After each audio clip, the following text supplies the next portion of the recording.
never forget the first time I touched clay. I was about 6 at the time, and I remember being really drawn to the immediacy and malleability. I've been using it for sculpture ever since. It's been a really rewarding journey discovering some of its possibilities and limitations. There's so much to learn. It's really a study of a lifetime, and I'm just scratching the surface. I really like that you have to respect the material. Clay has memory, and if you mistreat it at any point of the building process, when it's fired, the piece is going to fail.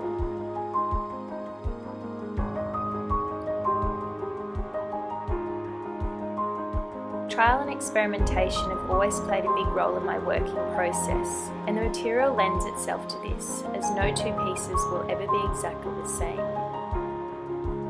For this project, the brief was craft meets design, and I wanted to incorporate southern ice porcelain, which is a kind of luxury clay, into contemporary lighting design. I experimented with extruding the material from an extruding gun into a plaster mould. This kind of porcelain becomes translucent when fired, so I thought it might create some interesting patterns. The forms are then removed from the moulds and left to dry before being sent to a kiln to be fired twice, up to 1200 degrees.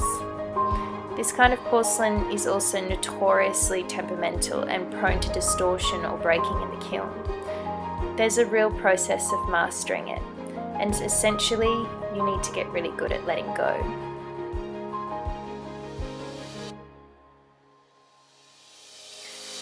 Studying industrial design at RMIT has been an incredible experience and has allowed me to incorporate technology into my creative process. The cap piece was 3D printed out of sandstone, and tolerances were designed into the piece to account for the unpredictable outcomes of the porcelain. The spacer was fabricated from sandblasted aluminium and inlaid with Victorian ash timber. I like that there's a real juxtaposition in technical processes within the piece, yet the results have quite similar textural properties. It's an exciting time to be a designer, and I'm really looking forward to seeing how far I can take merging porcelain into my design process and the possibilities that arise with new technologies. I think some really interesting things can happen at the intersection of craft and design. I definitely don't think they should be mutually exclusive.